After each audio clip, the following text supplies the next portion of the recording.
ও পুষ্প, তুই কি করলি? শিমুল হাঁটুর ভাঁজে মুখ লুকিয়ে কেঁদে দেয়, বাচ্চাদের মতন শব্দ করে কাঁদে, আল্লাহর কাছে আর্জি করে, আল্লাহ আমার সহায় হও, বের হওয়ার ব্যবস্থা করে দাও।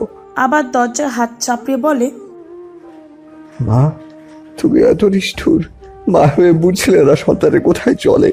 আমি মরে যাব মা, তোমরা পুষ্পর বিয়ে দিতেছো না, আমার খবর করতেছো। ও মা দরজা খুলো মা, আমার পুষ্প মরে যাবে। শিমুল আকুতি মিনতি করতে করতে কাঁদে। ঘরের সবাই স্তব্ধ হয়ে দাঁড়িয়ে আছে। শিমুলের থেকে এমন কান্না আশা করেনি, কখনো কেউ ভাবেনি একটা সস্তা মেয়ের জন্য শিমুল এইভাবে কাঁদবে। সবাই ভেবেছিল পুষ্পর সাথে মজা করে ছেড়ে দেবে, কিন্তু শিমুল যেন প্রতিজ্ঞাবদ্ধ। শিমুলের চিৎকারে হাওলাদার বাড়ি কেঁপে ওঠে।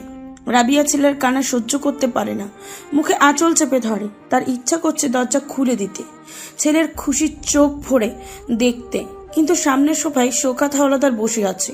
উনি চলে যাবে বলেও যায়নি, হয়তো জহর পর্যন্ত বসে থাকবে। রাবিয়া ওনার কাছে গিয়ে বললেন, একটু দয়া করেন, আমার ছেলেটা মরে যাবে, আল্লাহর দোহাই লাগে, আপনার পায়ে পড়ি। এটা বলতে বলতে রাবিয়া বসে স্বামীর পায়ের ধরে। শওকত হাওলাদার বলল, তোমাকে বিয়ে করাই আমার ভুল ছিল, এখন আমাকে এত রাগিও না যে এত বছর পরে ভুল সংশোধন করতে 3 কথা বলে দেয়। রাবিয়া স্তব্ধ হয়ে স্বামীর দিকে তাকিয়ে থাকে।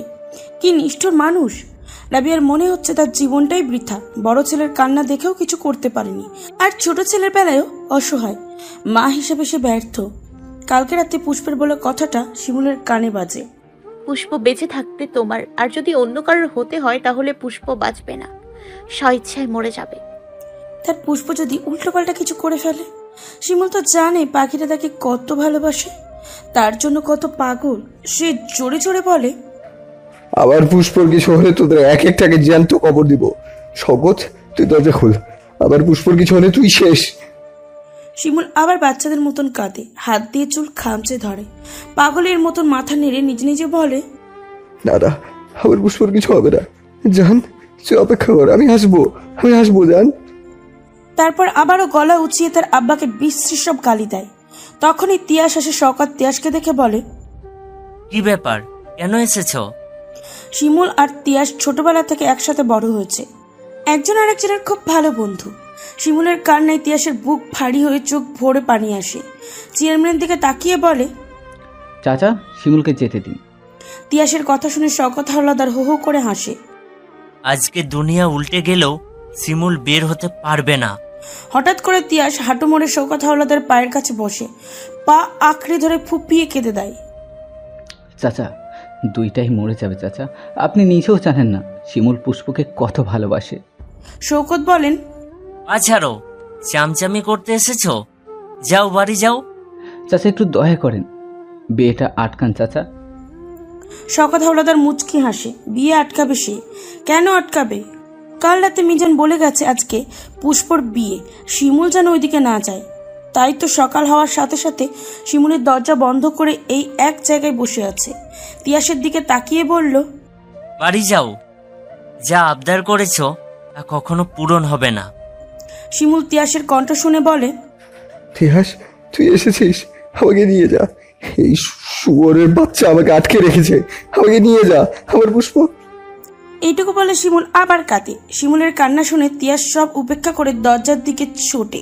তাদেরকে শওকত আর মজিব হাওলাদার তিয়াসকে পিছন থেকে কিল ঘুষি দিয়ে ধাক্কিয়ে বের করে দেয়। তিয়াস অসহায় হয়ে বাড়ির বাইরে দাঁড়িয়ে থাকে, বাপ ছেলের দিকে তাকিয়ে ঘৃণায় মাটিতে থু থু মারে। পুষ্প বিছানায় বসে পাগলের মতন কাঁদে। তার ভুলের জন্যই আজকে এই পরিণতি। কে বলেছিল ফিরে আসতে? পাগনামি না করে বাবা মায়ের কাছে তাদের মন রক্ষায় ফিরে এসেছে, আর তারা কিনা বিয়ের বন্দোবস্ত করে ফেলেছে। ভুল করেছে সে, তার শিমুলের সাথে চলে যাওয়া উচিত ছিল। শিমুলের কথা ভাবা উচিত ছিল। শিমুল বলেছিল যারা মারামারি ছাড়া কিছুই বোঝে না তারা যাই হোক মেনে নিবে না। এখন শিমুল কি করছে? আসছে না কেন? নাকি জানে না? পুষ্প হাত দিয়ে ঠোঁট কামড়ে ধরে, হাত দিয়ে চুল খামচে বিছানায় হেলে পড়ে গুঙ্গিয়ে ওঠে। শিমুলকে ছাড়া সে বাঁচবে না।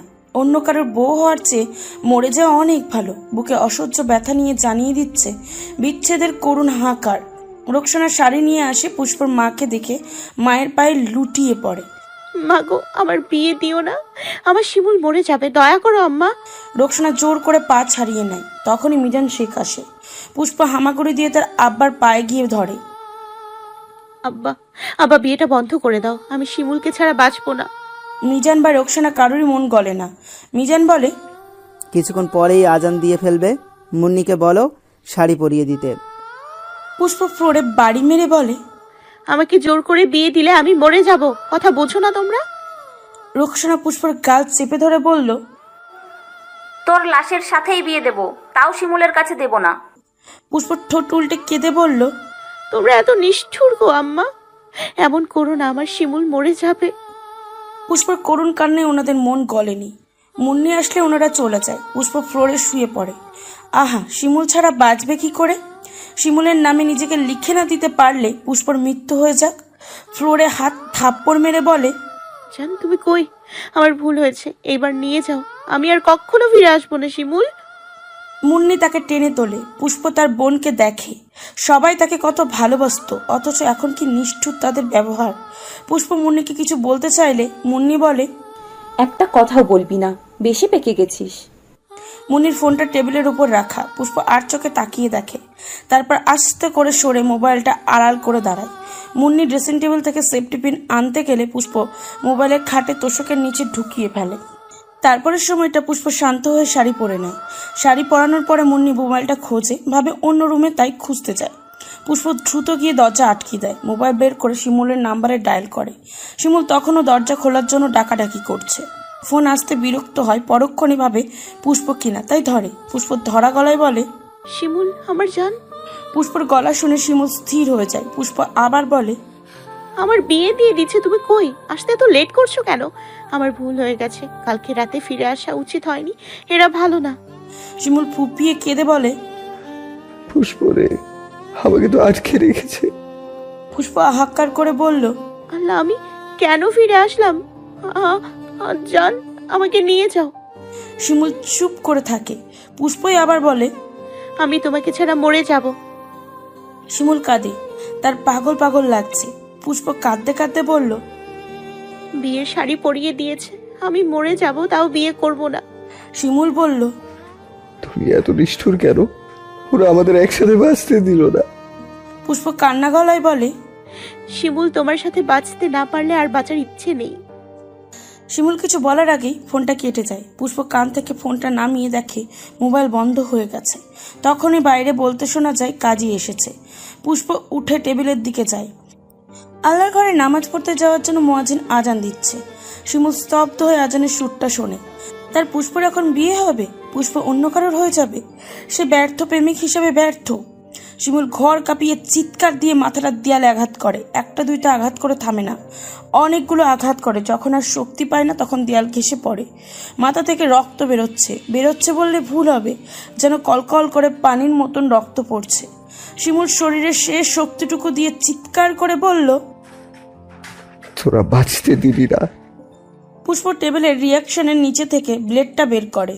অনেকদিন আগে খাতা বাঁধার পরে বাড়তি সুতো কাটার জন্য কিনেছিল। আজকে সেটা পেয়ে পুষ্প তৃপ্তির হাসি হাসে। ফ্লোরে বসে চোখ বন্ধ করে হাতে ব্লেড টেনে টেনে বলে, তোমাকে ছাড়া বাঁচা সম্ভব না। কিছুক্ষণ পরই ফ্লোরে রক্তে লাল হয়ে যায়। পুষ্প বলে, তোমাকে আর পাওয়া হলো না শিমুল। পুষ্প শ্বাস নিতে কষ্ট হয়। হঠাৎ করে শ্বাসকষ্ট হয়ে বুকে চাপ পড়ে, অশ্রু চোখে ঢলে পড়ে ফ্লোরে। পলাশ তখন মাস্টার শেষ করে গ্রামে ফিরে এসেছে। হাতে অফুরন্ত সময়। পলাশ ইংরেজি নিয়ে মাস্টার শেষ করেছে। তাদের গ্রামের কলেজের প্রিন্সিপাল কলেজে ডেকে নেয়। কলেজে ভালো ইংরেজি শিক্ষক নেই। অনুরোধ করে যতদিন পলাশের চাকরি হচ্ছে না ততদিন যদি একটু সময় দিত, এবারে ইন্টারের ব্যাচটা ভালো রেজাল্ট করতে পারবে। পলাশ অবসর বিধায় রাজি হয়। তারও ইচ্ছা শিক্ষাগত করার। এখন পড়ালে চর্চা হলো। তারপর নিয়মিত পড়ানো শুরু করে। তার পড়ানো ভালো বলে সব স্টুডেন্ট তার কাছে প্রাইভেট পড়তে আসে। পলাশও হাসি মুখে পড়ায়। কিছুদিন পর কলেজের ইন্টার সেকেন্ড ইয়ারের একটা মেয়ে এসে ভর্তি হয়। জানা যায় মেয়েটার আব্বা ব্র্যাক ব্যাংকে চাকরি করে। বাবা বদলি হয়েছে বিধায় পরিবার সাথে নিয়ে এখানে এসেছে। তাই মেয়েকেও অন্য কলেজ থেকে ট্রান্সফার করে নিয়ে এসেছে। প্রথম দিন ক্লাসে পলাশ যখন পড়াচ্ছিল তখন মেয়েটা প্রশ্ন করে যে এই জায়গাটা বুঝতেছে না। পলাশ বই থেকে চোখ তুলে তাকায়। উজ্জ্বল শ্যামাবর্ণ একটা মেয়ে জিজ্ঞাসু কাজল কালো চোখে তার দিকে তাকিয়ে আছে। মেয়েটাকে দেখে শান্ত শিষ্ট পলাশের বুকে ঠান্ডা গা কাঁপানো শিহরণ বয়ে যায়। পলাশ মাথা নিচু করে ফেলে। গোটা জীবনে এই প্রথম এমন অনুভূতি হচ্ছে। আসলে লেখাপড়ায় এতই ডুবেছিল যে মেয়েদের দিকে তাকানোর সময় পায়নি। পলাশ জিভ দিয়ে ঠোঁট ভিজিয়ে আবার তাকায়। পলাশকে তাকাতে দেখে মেয়েটা ভদ্রসূচক হাসে। পলাশ উত্তর দেয়। জানতে পারে মেয়েটার নাম নিধি আনোয়ার। সে নামটা বারবার গুনগুন করে বলে, নিধি নিধি নিধি। পলাশ ভাবে এটা হয়তো বা ভালো লাগা, আস্তে আস্তে কেটে যাবে। কিন্তু একদিন, 2 দিন, 3 দিন, সপ্তাহ গড়ায় ভালো লাগার রেশ কাটে না। যেন আরো বেশি দেখার জন্য মন আকুল হয়ে থাকে। পড়ার ফাঁকে ফাঁকে বারবার দেখে। তারপর একদিন নিজেকে নিজে খুব শাসায়। সে শিক্ষক আর নিধি স্টুডেন্ট। শিক্ষক হয়ে ছাত্রীর ওপর এমন আকুল চোখে তাকানো ঠিক না, এটা অপরাধ। ভাবে আর তাকাবে না। 2 দিন নিজেকে খুব কষ্টে আটকে রাখে। ভুল করেও তাকায় না। কিন্তু এই না তাকানো নিধির সহ্য হয় না। সেও সবার সাথে পলাশের কাছে প্রাইভেট পড়তে আসে। পলাশ হাসে, নিধিও হাসে। মেয়েরা যেন একটা সময় নিজে নিজেই পরিপক্ক হয়ে যায়। কোনো বিদ্যা ছাড়াই ছেলেদের বুঝতে পারে। তাই তো পলাশের চোখের ভাষা পড়েই নিধি বুঝে নিল অনেক কিছু। শান্ত পলাশের বুকে অশান্ত ঝড় তুলে দিতে পারে এই কাজল কালোর বালিকা। প্রাইভেট শেষে সবাই চলে গেলেও নিধি যায় না। বান্ধবীরা যেতে ডাকলে বলে তার একটা চ্যাপ্টার সমস্যা আছে, সেটা সলভ করেই আসছে। পলাশ মুচকি হাসে। নিধি বুঝতে পারে পলাশ খুব লজ্জা পায়। নিধি পলাশকে প্রেমের প্রস্তাব দেয় চিঠির মাধ্যমে। চিঠি পড়ে পলাশ মুচকি হাসে। অতি উত্তরে বলে, তোমার কি পলাশ ফুল পছন্দ নিধি? নিধি পলাশের চোখে চোখ রেখে বলল, আগে পছন্দ ছিল না, এমনকি চিন্তামও না। এখন চিনি, পছন্দ করি, একটু বেশি পছন্দ করি। পলাশ মুচকি হেসে বলল, আমারও। কি? নিধি পছন্দ? নিধি হাসে। দুজনের প্রেম খুবই ভালো চলছিল। হঠাৎ করে একদিন নিধি বলে তার বিয়ে ঠিক হয়ে গেছে। পলাশ যেন আটকায়। বিয়ে ঠিক মানে? পলাশের মাথায় বাজ পড়ে। ছুটে যায় তার আব্বার কাছে। লাজুক পলাশ লজ্জা ভুলে নিধির কথা তার আব্বাকে জানায়। সকথা হলো তার সোজা না করে দেয়। শুধু না করেই থামেনি, নিধির আব্বাকে আবারও বদলি করে অন্য এলাকায় পাঠিয়ে দেয়। নিজে বন্দোবস্ত করে নিধির বিয়ে দেয়। নিধির সাথে পলাশের শেষ কথা ছিল, আপনি আমাকে ঠকালেন। পলাশ কেঁদে দিয়েছিল। নিধিকে তার চাই, কিন্তু তার আব্বা যে এমন করবে এটা কখনো ভাবেনি। নিধি প্রচুর কেঁদেছিল। বিয়ে করবে না বলে অনেক মার খেয়েছে। শিমুলও কেঁদেছে, তার আব্বার পা ধরে বসে থেকেছে। তিনি রাজি হয়নি। কেঁদন নিধি, যার সঙ্গে বিয়ে হবে সে আমার থেকেও বেশি ভালো হবে। নিধি চিৎকার করে বলেছিল, ভালো হোক, কিন্তু সে তো পলাশ না। আমার পছন্দের পলাশ ফুল তো সে না। পলাশের চোখ বেয়েও পানি পড়েছিল, তবে সেটা নিঃশব্দে। পছন্দের ফুল অপছন্দের তালিকায় ফেলে দাও। ভালোবাসি তো পলাশ। নিধির কান্না পলাশ সইতে পারে না, তাই আবার তার আব্বাকে ধরে। কিন্তু শওকত হাওলাদারের কাছে ছেলের পছন্দ থেকে সমাজ ক্ষমতাই বেশি বড়। রাজি তো হয়নি, বরং তার রাগ তার আম্মার উপর মিটিয়েছে। পলাশ চুপচাপ সব দেখেছে। শান্ত স্বভাবের পলাশ কোনো টুস শব্দ করেনি। আব্বার কথাই রেখেছে। নিধিকে ভুলে গিয়েছে। তার আব্বাকে সমাজের কথা থেকে বাঁচিয়েছে। এই ঘটনার পর থেকে শান্ত স্বভাবের পলাশ যেন আরও শান্ত হয়ে যায়। কলেজের চাকরি পার্মানেন্ট হয়। নিধির সাথে আর যোগাযোগ রাখেনি। কিন্তু আদৌ কি পলাশ নিধিকে ভুলতে পেরেছে? পারেনি, আর পারবেও না। এখন নিধিকে তার বুকে মিশিয়ে রেখেছে। রাতে নিধির কথা মনে হয়, ঘুমাতে পারে না। কত বছর হয়ে গেছে, তারপরেও নিধিকে মনে করে কাঁদে। বুকে ব্যথা হয়, হাহাকার করে উঠে নরম মনটা। তাই তো বিয়ে করেনি। নিধিকে ছাড়া অন্য কাউকে কেন জানি কল্পনাও করতে পারে না। আর একটু লড়াই করলে হয়তো নিধি তার হতো। এই আফসোস সারা জীবন বয়ে যেতে হবে। আজকে তিয়াস যখন ছুটে কলেজে আসে, পলাশ তখন ক্লাস নিচ্ছিল। তিয়াসের মুখে সব শুনে বাইক নিয়ে বাড়ির দিকে ছোটে। তার বুকে যে কষ্ট, হাহাকার, যন্ত্রণা হয়, অসহ্য জ্বলন পূরণে নির্ঘুম রাত্রি যাপন করে। সে চায় না তার ভাইও একই কষ্টে জর্জরিত হোক। বাড়িতে ঢুকে তার আব্বার সামনে গিয়ে দাঁড়ায়। আব্বা, শিমুলের দরজাটা খুলে দিন। শওকত হাওলাদার বলল, তুমি স্যার মানুষ, এসব পেঁচালে এসো না। পলাশ মুখ শক্ত করে বলল, খুলবেন কিনা সেটা বলুন। 2টার পরে। এখন খুলুন।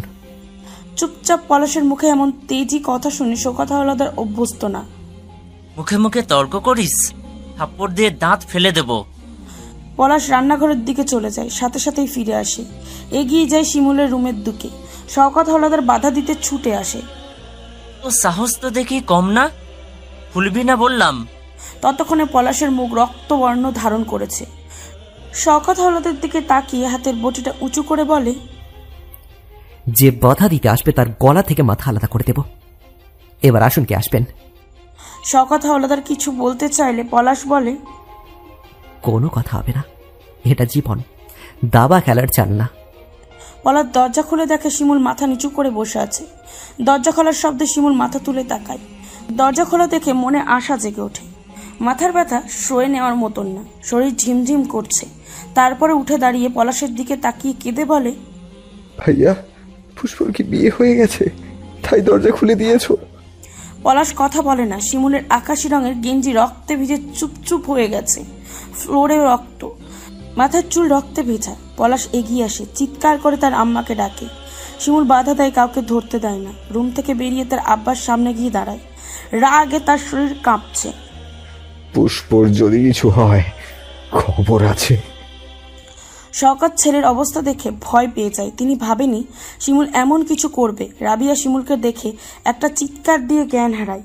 শিমুল আর কিছু বলে না, বাড়ি থেকে বেরিয়ে সোজা দৌড় দেয়। পলাশ আর তিয়ার সাথে যায়। শিমুল দৌড়াচ্ছে এই অবস্থায়। এতটা পথ দৌড়ে গেলে শিমুলই বাঁচবে না। পলাশ শিমুলের সামনে বাইক থামিয়ে উঠতে বলে। শিমুল পুষ্পর বাড়ি গিয়ে সোজা ঘরে ঢোকে। বিছানায় কাজী বসে আছে। শিমুল বুঝে আসা গলায় বলে, বিয়ে কি হয়ে গেছে? কাজী মাথা নেড়ে না করে। শিমুল চোখ বন্ধ করে শ্বাস নেয়। পরক্ষণে পাশের রুম থেকে চিৎকার ভেসে আসে। শিমুল ওখানে গিয়ে দেখে মিজান শেখের উপর দিয়ে গিয়ে দরজা খোলে। লাল বেনারসি পরে পুষ্প ফ্লোরে হেলে পড়ে আছে। ফ্লোরে লাল রক্তে রঞ্জিত। শিমুলের বুকটা ধুকধুক করে। সে কি দেরি করে ফেলেছে? রোকসানা আর মুন্নির আহাজারিতে চারিপাশে ভারী হয়ে ওঠে। তাদের কান্নায় শিমুল ভালো লাগে না। সবাই অবাক হয়ে শিমুলকে দেখে, রক্তে সারা গা মাখামাখি। দ্রুত পায়ে পুষ্পের কাছে যায়, কারোর দিকে না তাকিয়ে। পুষ্পকে পাজা কোলে নিয়ে বাইরের দিকে ছোটে। মিজান কিছু বলতে চাইলেও পলাশ বাধা দেয়। শিমুল সিএনজিতে পুষ্পকে কোলে নিয়ে বসে কাঁদছে। ক্ষণে ক্ষণে পুষ্পর কপালে চুমু দিচ্ছে। পুষ্পর শরীর আস্তে আস্তে ঠান্ডা হয়ে যাচ্ছে। পলাশ সান্ত্বনা দিয়ে বলল, কাঁদিস না, কিচ্ছু হবে না, দেখিস। ওর কিছু হলে আমি মরে যাব। হসপিটালে যাওয়ার পরে পুষ্পর চিকিৎসা করা হয়। পুরনো ব্লেড বলে শিরা কাটেনি।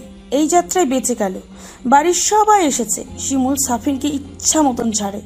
সবাই শিমুলকে ডাক্তারের কাছে যেতে বললেও শিমুল চায় না। পুষ্পর জ্ঞান ফিরলে শিমুলের এই অবস্থা দেখে কেঁদে দেয়। শিমুল পুষ্পর দিকে অভিমানীর চোখে তাকিয়ে থাকে। কেন এমন করতে হবে? যদি কিছু হয়ে যেত? শওকত হাওলাদার এসে ছেলেকে নিয়ে যেতে চায়। শিমুল বিরক্ত হয়ে বলল, টানেন কেন? নিজের অবস্থা দেখেছিস? অন্য কেবিনে চল, মাথায় ব্যান্ডেজ করতে হবে। শিমুল বলল, কাজী ডাকেন, আগে বিয়ে করবো তারপর ব্যান্ডেজ ফ্যান্ডেজ। শিমুলের মাথার চুল থেকে তখনও ফোঁটা ফোঁটা রক্ত পড়ছে। শওকত ছেলের এত রক্তক্ষরণ দেখে ঘাবড়ে যায়। আগে ব্যান্ডেজ কর, তারপর বিয়ে করিস। শিমুল তার আব্বাকে আর বিশ্বাস করে না। ধমকে চেঁচিয়ে বলল, আগে বিয়ে, বিয়ে না হলে আমি এখান থেকে যাচ্ছি না, মরে গেল না। মিজান বেঁকে বসে। চেয়ারম্যানের এত অপমানের পর এসব কিভাবে সম্ভব? শওকত চেয়ারম্যান রাস্তা না দেখে মিজান শেখের হাত ধরে অনুরোধ করে। শিমুলের কঠিন মুখের দিকে তাকিয়ে কেউ কিছু বলার সাহস পায় না। আর কোনো উপায় না দেখে শিমুলের আর পুষ্পর বিয়ে পড়ানো হয়। কবুল বলতে বললে দুজনেই সেকেন্ডে কবুল বলে ফেললো। বিয়ে পড়ানো হয়ে গেলে শিমুল সবার সামনেই পুষ্পর কপালে চুমু খায়। তারপর তার আব্বার দিকে তাকিয়ে বলে, আপনি হেরে গেছেন, আমি জিতেছি। শওকত হাওলাদারের মুখ থমথমে করে বেরিয়ে যায়। মনে মনে বলে, আজ তো একটা বেয়াদব জন্ম দিয়েছি। নাসরা শিমুলের মাথা ধুয়ে দেয়। কয়েকদিন আগেও মাথায় আঘাত পেয়েছিল, তবে আজকের আঘাতটা গুরুতর। তাই সিটি স্ক্যান করে দেখে কোনো ক্ষতি হয়েছে কিনা। ভাগ্য শিমুলের সহায়, ভিতরে কোনো রক্তক্ষরণ হয়নি। কিন্তু সেলাই লাগে 8টা, 2 ব্যাগ রক্ত লাগে। তাতে শিমুলের কোনো ব্যথা বা আফসোস নেই। পুষ্পকে নিজের করে লিখে নিতে পেরেছে, এর চেয়ে খুশি আর কি হতে পারে? পুষ্প এখনো কাঁদছে। তার মনে হয়েছিল সে শিমুলকে হারিয়ে ফেলবে, তাই তো এই বোকামিটা করে ফেলেছিল। মাঝে মাঝে এই বোকামি করাই ভালো। পুষ্পা এমন বোকামি করেছে বলেই তো আজকে বিয়ে হলো। তার বিশ্বাস হচ্ছে না শিমুল তার স্বামী।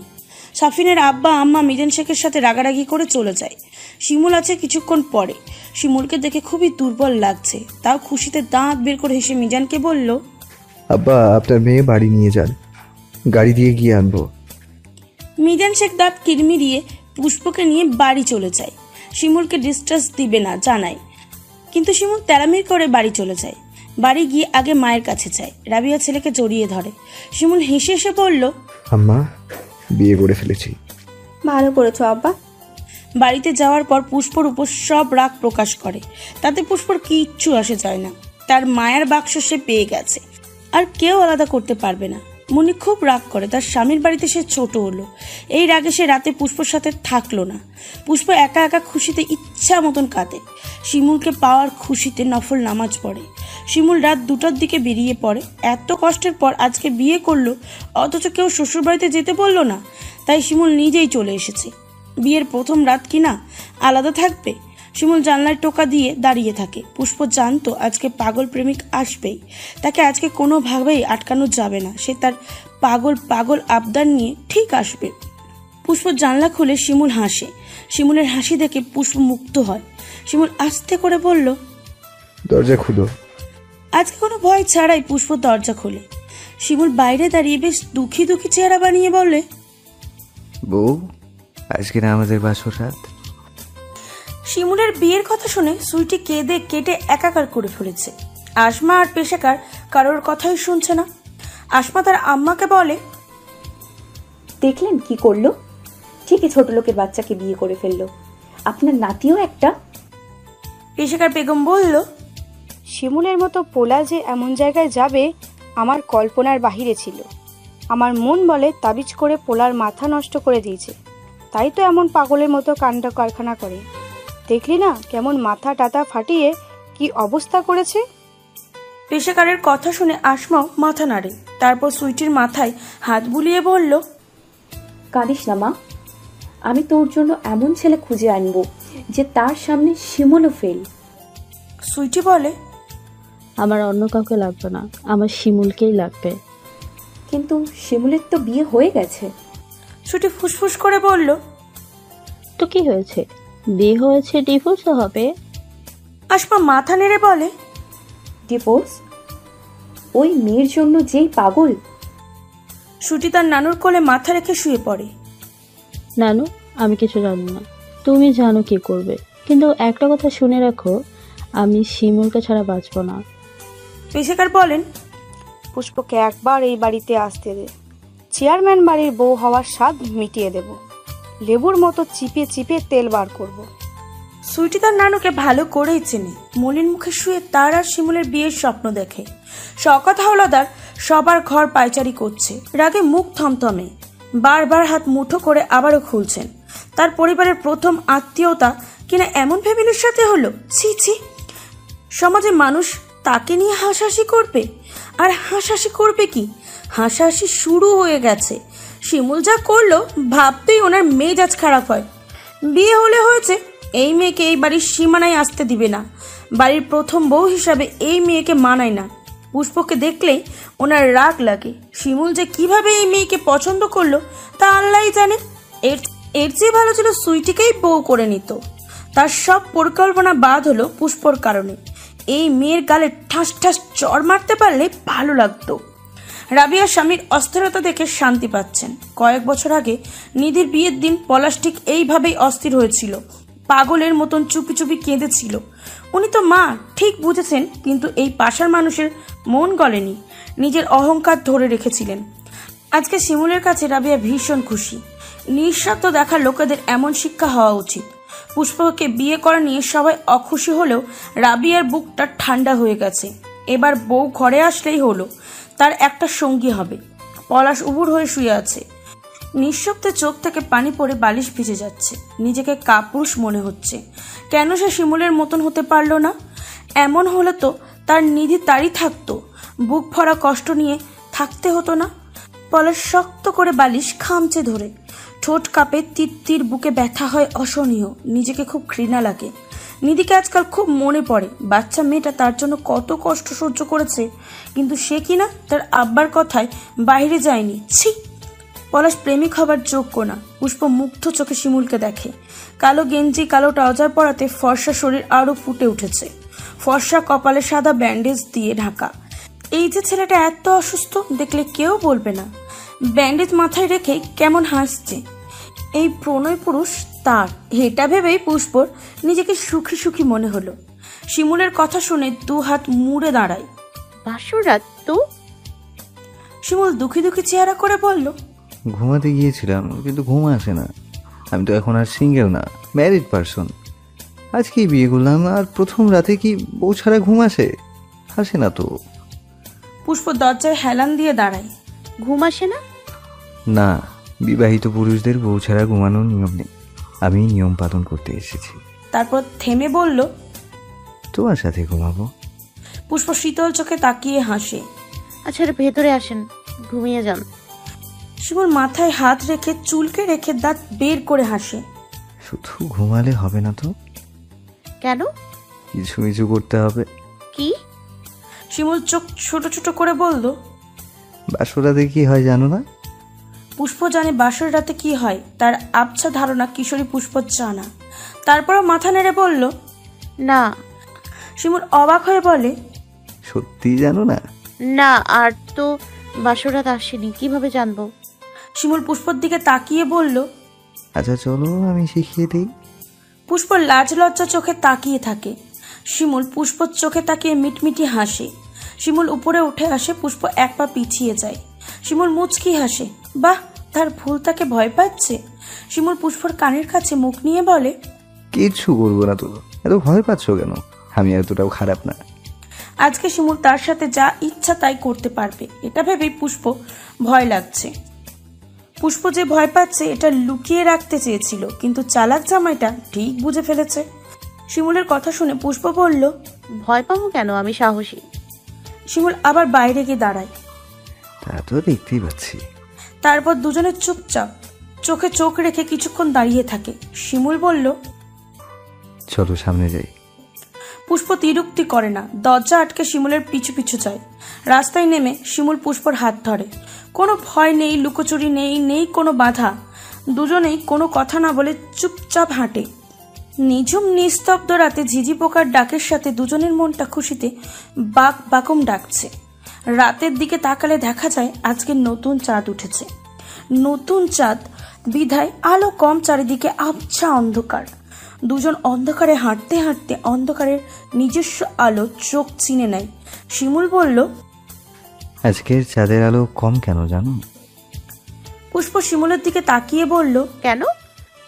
তুমি খেয়াল করেছো, সব সময় আমরা রাতে দেখা করলে চাঁদের ভরা পূর্ণিমা থাকতো, কারণ চাঁদ তখন জানতো শিমুল প্রেম করে, আর প্রেম করলে বেশি দুষ্ট হওয়া যায় না। আর এখন শিমুল তার ফুলের পর, যত ইচ্ছে দুষ্ট হতে পারে। এইসব অন্য কেউ দেখলে লজ্জা, তাই তো এই লজ্জায় চাঁদ মুখ লুকিয়েছে। ইন্টেলিজেন্ট চাঁদ। পুষ্প মাথা নিচু করে হাসে। প্রেম অবস্থায় তো ফিজিক্সের ক্লাস নেওয়া শেষ, আরো দুষ্ট হওয়া বাকি। পুষ্পর লজ্জা লাগে, লজ্জায় নাকের ডগা শিরশির করে। পুষ্পর লজ্জায় অবনত মুখ দেখে শিমুল হাসে। দুজন হাঁটতে হাঁটতে হিজল গাছের নিচে আসে। শিমুল বলে, এই গাছটা আমাদের প্রেমের সাক্ষী। বেচারা কত কি দেখে ফেলেছে। পুষ্প ঠোঁট টিপে হাসে। হাও কথা। শিমুল গাছে হেলান দিয়ে দাঁড়ায়, পুষ্প কিছুটা দূরে দাঁড়ায়। একে অপরের চোখে তাকিয়ে আপনা আপনি হাসে, তৃপ্তির হাসি। পুষ্প শিমুলের চোখে চোখ রাখে, দুজনের চোখে অজস্র কথা হয়। পুষ্প চোখের ভাষা তখন গাঢ়। শিমুলের বুকে অজানা শিহরণ নেচে ওঠে, সে মুচকি হাসে, মাথা নেড়ে বলল, কি? পুষ্প কিছু বলে না, তাকিয়ে থাকে। শিমুল পুষ্পর হাত ধরে কাছে আনে। বালিকা, আমাকে বিষ ব্যথা শেখাতে এসো না, আমি নিজেই বিষের রাজা। পুষ্প লাজুক হেসে মুখ ঘুরিয়ে নেয়। শিমুল বলল, আমাদের বিয়ে হয়ে গেছে, আমার এখনো বিশ্বাস হচ্ছে না। আমারও। শিমুল পুষ্পর দুগালে হাত রেখে বলল, তোমাকে সারা জীবনের জন্য পেয়ে গেছি, তুমি আমার। পুষ্পের চোখে পানি আসে, সুখে গলা বন্ধ হয়ে আসে। তুমিও আমার বর। আমার বউ। ভালোবাসি। শিমুল পুষ্পর গালে নিজের গাল ঘষে। পুষ্প চোখ বন্ধ করে নেয়। শিমুল পুষ্পকে দেখে এই মেয়েটাকে সে খুব ভালোবাসে, আর এখন থেকে যখন খুশি ভালোবাসা যাবে। পুষ্পর হাতের ব্যান্ডেজে চুমু খায়। দুজনের শ্বাস হয় ঘন, বুক কাঁপে ধুপধাপ। দুজন দুজনকে খুব করে উপলব্ধি করে। শিমুল আদরে আদরে পুষ্পকে ভরিয়ে নেয়, সারা মুখে এঁকে দেয় ভেজা চুম্বন। পুষ্প শিমুলের বুকে তার পিঠ লাগিয়ে দাঁড়ায়, জড়ানো গলায় ফিসফিস করে বলল,